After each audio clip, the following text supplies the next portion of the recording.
The world stood still on September 8, 2022, as news of Queen Elizabeth II's death sent shockwaves through the hearts of millions. After 70 years of steadfast leadership, the beloved monarch passed away, leaving a profound void in the United Kingdom and beyond. Now, King Charles has broken his silence, sharing the raw emotional truth about his mother's final days. His heartfelt revelations paint a picture of duty, love, and loss in the face of devastating inevitability. "This is terrible," he said, and his words captured the sorrow of a grieving nation. It was a reflection on the weight of a legacy unmatched in history. In her final days, Queen Elizabeth II faced mounting health challenges. Despite her reputation as a symbol of stability, her declining health became evident in early 2022. At 95, she tested positive for COVID-19 in February. Although the virus caused only mild symptoms, her advanced age placed her in a high-risk category. The royal household closely monitored her recovery, adjusting her schedule to prioritize her well-being. However, the public began sensing that the monarch's health was more precarious than Buckingham Palace had let on. In the months following her illness, her frailty became increasingly visible. Mobility issues further limited her ability to carry out traditional duties, leading to her absence from key events such as the state opening of Parliament, the first time in 6 decades. It marked only the third such absence in her 70-year reign, the others occurring during her pregnancies. Still, her determination to fulfill her constitutional role never wavered. Just 2 days before her death, she summoned the strength to formally appoint Liz Truss as Prime Minister in a historic ceremony at Balmoral Castle. The grief of losing her husband, Prince Philip, only added to her struggles. Married for 73 years, their bond had withstood decades of global change and personal challenges.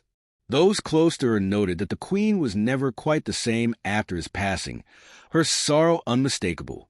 Many speculated that her health decline was exacerbated by what some described as a broken heart.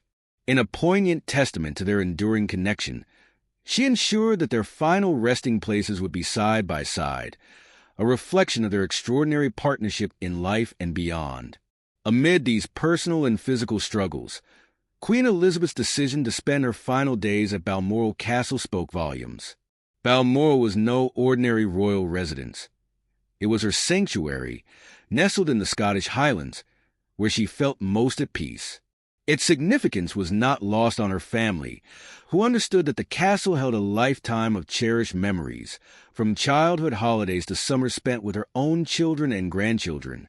Balmoral had become the backdrop for some of the Queen's most relaxed and human moments, away from the constant gaze of public life. Despite her declining health, Queen Elizabeth embraced a slower pace at Balmoral. She hosted informal dinners and delighted in the simplicity of country life. Her decision to forego the pomp of formal black tie events in favor of relaxed gatherings with family members highlighted her desire for intimacy and comfort in her final months. Even the absence of the traditional bagpipes at Balmoral, a signature element of royal protocol, hinted at her quiet acknowledgement that these were her last days. This departure from tradition underscored her wish to focus on joy and connection rather than formality. Reports from her time at Balmoral described the Queen as lively and engaged, even as her body grew frilier. She spent time enjoying her favorite pastimes, such as watching television and being in the company of close family. Yet, behind these moments of tranquility lay the inescapable reality of her declining health. While outward appearances suggested normalcy, those closest to her recognized the toll of her years and the weight of her responsibilities. When King Charles broke his silence on his mother's passing, he revealed that her decision to remain in Scotland was deeply personal. He described Balmoral as a uniquely special place that held profound meaning for the Queen and her family. Princess and confirmed this sentiment, knowing that their mother cherished the opportunity to spend her last days surrounded by the beauty and peace of the Highlands.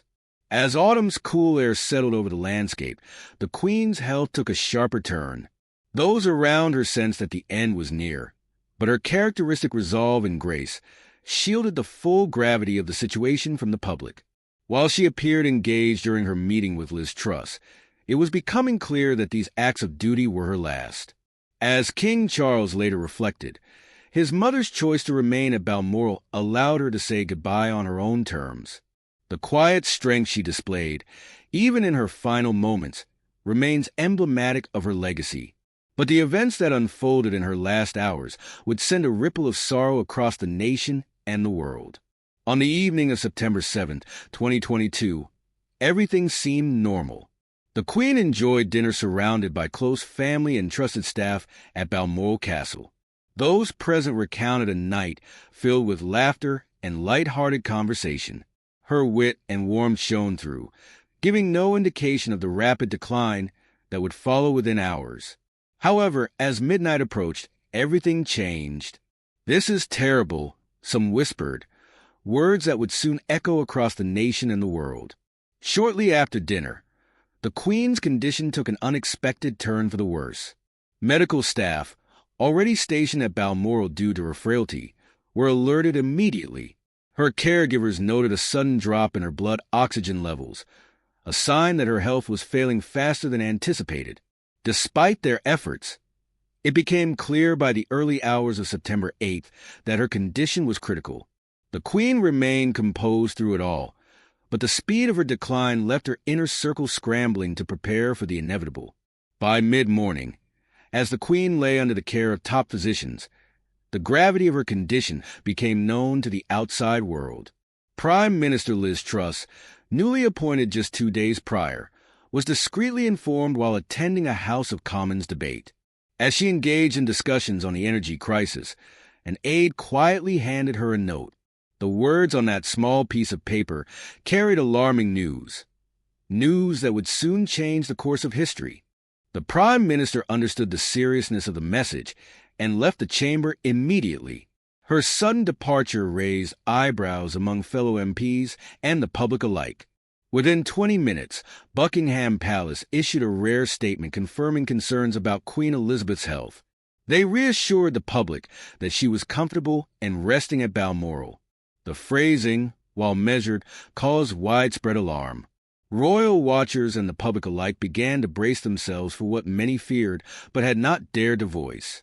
Social media platforms lit up with speculation, and news outlets across the globe interrupted regular programming to cover the breaking story. As the statement rippled through the nation, the mood grew somber. Crowds began gathering outside Buckingham Palace, hoping for updates and fearing the worst.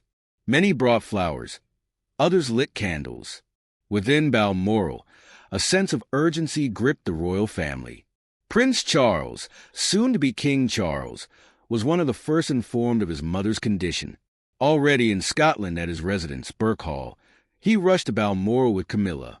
Princess Anne, also in Scotland at the time, quickly joined her mother's side. Other members of the family, including Prince William and Prince Harry, received calls urging them to make their way to Balmoral. Meanwhile, Prime Minister Liz Truss, fully aware of the historical weight of the moment, released a carefully worded statement urging calm. Her attempts to steady the public did little to quell the growing anxiety. As news cameras captured members of the royal family arriving at Balmoral, the symbolism of these arrivals was not lost on a nation that had seen such images before. This time, however, the sense of finality was overwhelming. As family members gathered, a heavy silence fell over Balmoral Castle. Inside, the Queen's room became a sanctuary of love and care.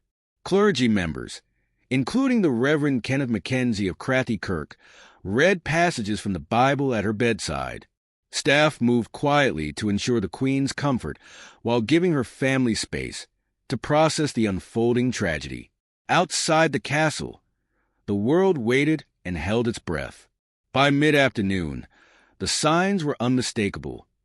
The flurry of royal arrivals, the solemn updates from the palace, and the atmosphere of quiet dread all pointed to one conclusion. At 3:10 p.m., Queen Elizabeth II's extraordinary life came to an end. The news, however, would not be shared publicly until her family had time to absorb the devastating loss. As the Prime Minister and the nation prepared for the official announcement, the enormity of the moment loomed large. The death of Queen Elizabeth was not just the loss of a monarch, it was the passing of an era. Her final hours, marked by dignity and devotion, set the stage for a deeply emotional farewell and the ascension of her eldest son, King Charles, to the throne. Yet the world would only learn of the heartbreak unfolding at Balmoral in the hours to come. As the official protocol for announcing her death began to unfold, the nation was about to face one of its darkest days. Hints of Operation London Bridge and the rituals of mourning now took center stage as the kingdom shifted into collective remembrance. The death of Queen Elizabeth II set in motion a meticulously planned series of events known as Operation London Bridge, the protocol that guided the nation through the transition of power and mourning. However, because she passed away in Scotland, Operation Unicorn, a specific subset of the plan, was activated first. These plans, designed over decades, ensured a smooth and dignified farewell to Britain's longest-reigning monarch. Her private secretary, Sir Edward Young, initiated the first steps of the operation by informing King Charles of the Queen's passing. The chain of communication then extended outward in a carefully ordered sequence. Prime Minister Liz Truss was notified using the phrase, "London Bridge is down," a signal that would ripple across the highest levels of government and the Commonwealth. Flags across royal residences were lowered to half-mast, signaling to the public that the unthinkable had happened. In accordance with Operation Unicorn, Balmoral Castle became the initial focus of the nation's mourning. On the morning of September 11th, the Queen's casket was draped in the Scottish Royal Standard and placed in the Balmoral drawing room. Close family members and staff gathered for a private service before her journey began. The casket was then transported through the Scottish countryside, a 175-mile journey that was both solemn and historic. Crowds lined the route, many holding flowers or standing in quiet reverence as the hearse passed by. Some had waited for hours just to catch a fleeting glimpse of their beloved queen one last time. This leg of the operation was not just about logistics. It was also about honoring the deep connection the Queen shared with Scotland.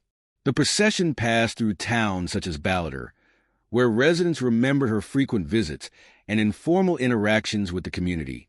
The atmosphere was heavy with grief, but also profound gratitude for her years of service.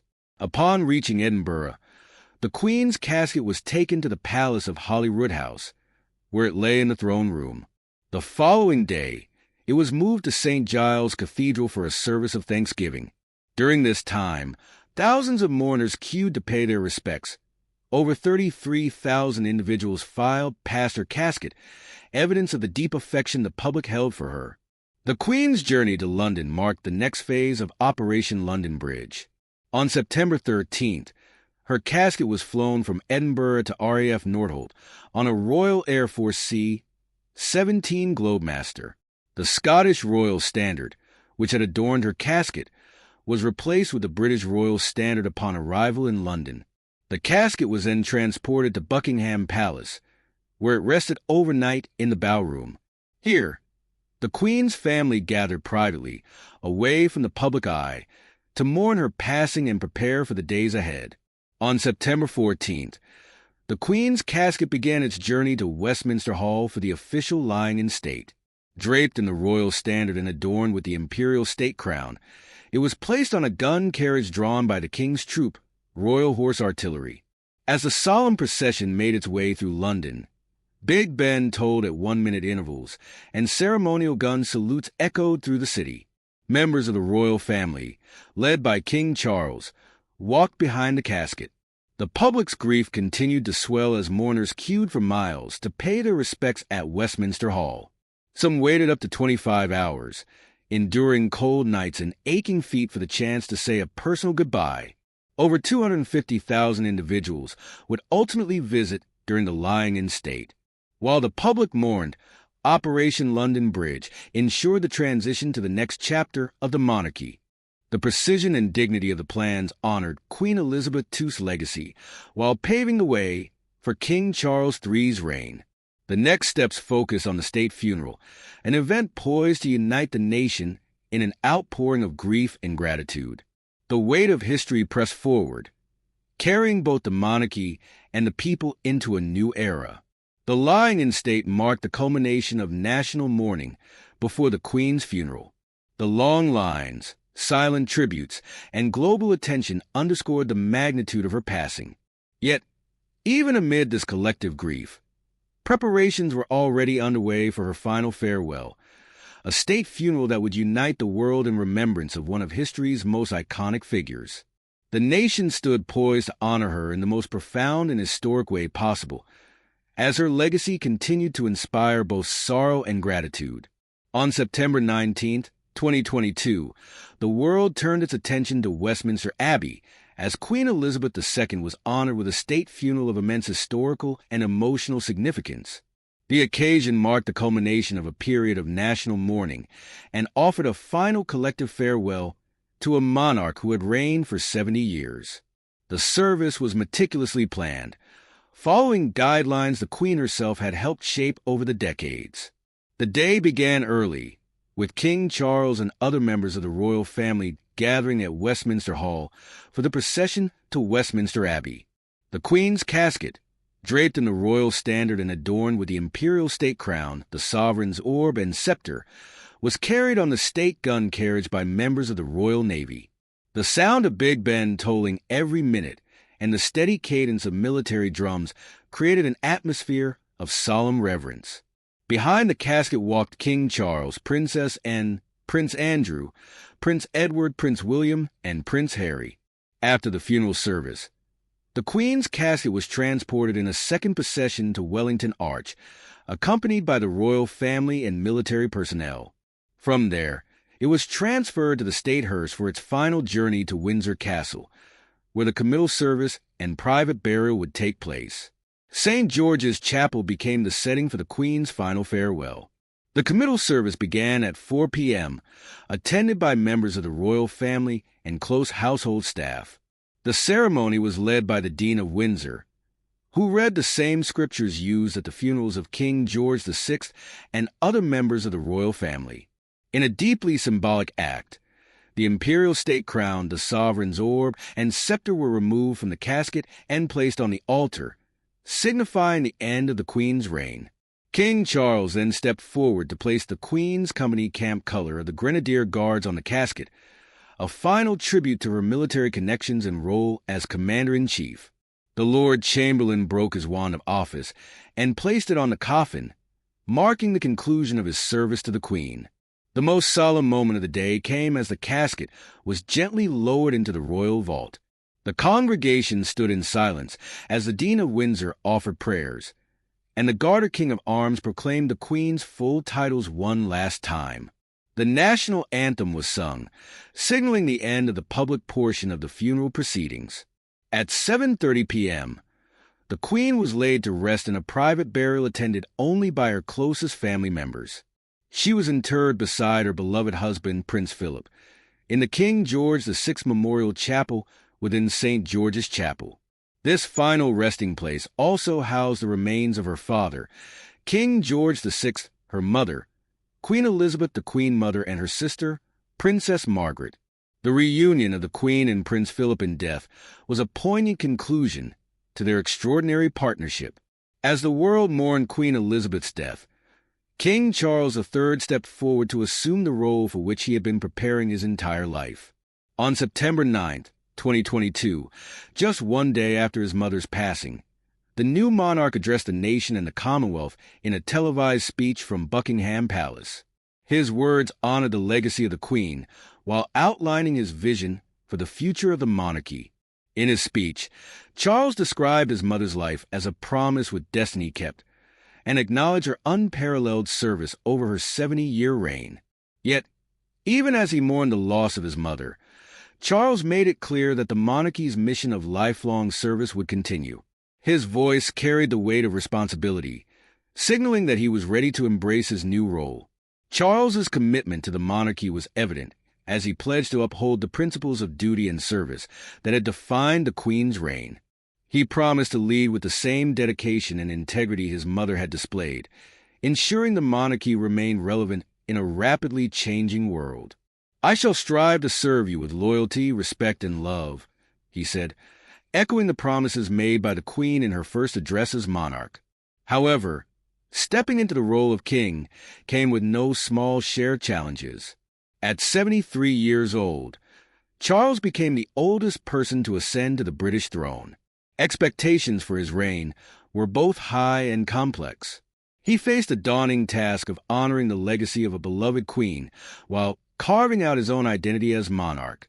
The shadow of his mother's towering legacy loomed large, and many questioned how he would navigate the delicate balance between tradition and modernization. One of Charles's immediate responsibilities was to unify the royal family, which had faced publicized rifts in recent years. The strained relationship between Prince Harry, Meghan Markle, and the rest of the family had been a point of contention.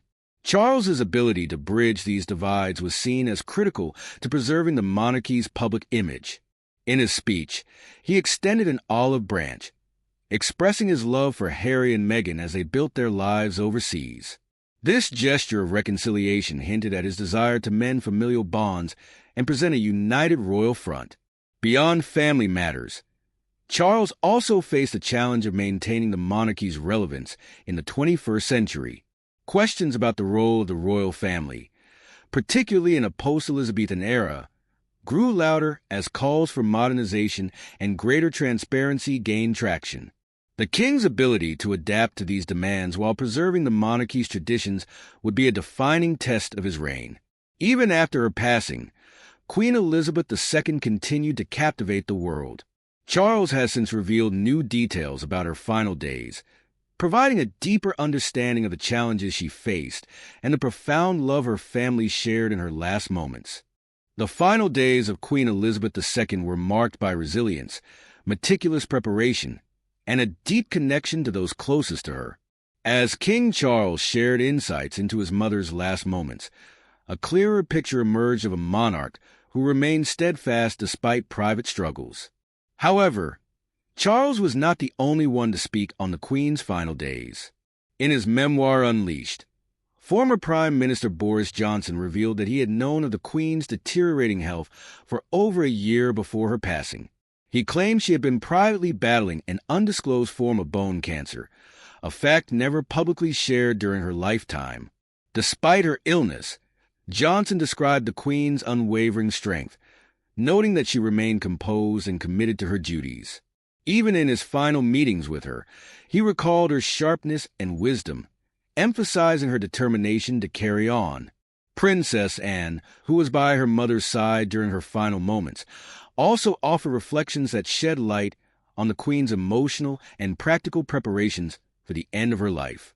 In the 2023 BBC documentary Elizabeth, the Unseen Queen, and revealed that her mother had deliberately chosen Balmoral Castle as the place where she wished to spend her last days. For the Queen, Balmoral was more than a place of relaxation. It was a sanctuary of reflection and peace. Despite suggestions from family members that she might be more comfortable elsewhere, she insisted on remaining at Balmoral, believing it was the right place to say goodbye, and also highlighted her mother's foresight, revealing that in the months leading up to her passing, the Queen had meticulously organized personal matters. Among the most touching preparations were the letters she left behind, addressed to key figures such as King Charles and her trusted private secretary, Sir Edward Young.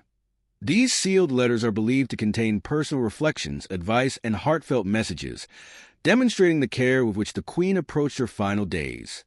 The documentary also provided rare glimpses of the Queen's vulnerability in her final weeks. Footage of her interactions with close family and trusted staff showed a more intimate side of a woman often viewed as an unshakable symbol of continuity. In one particularly moving scene, the Queen is seen holding hands with Princess Anne, a poignant moment of warmth and love. Angela Kelly, the Queen's senior dresser and longtime confidant, further revealed the quiet strength the Queen displayed in her final days. Kelly, who had served her for decades, recalled the Queen's composure and grace, even as her physical health declined. She never wanted to burden anyone, Kelly shared.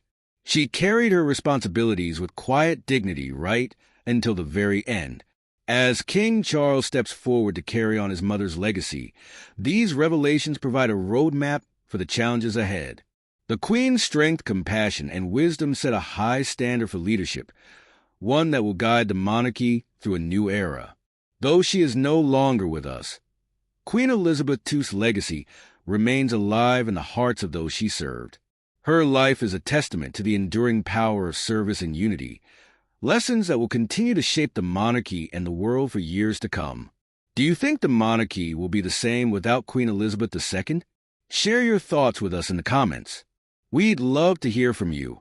For now, we're out of here. Catch you in the next video.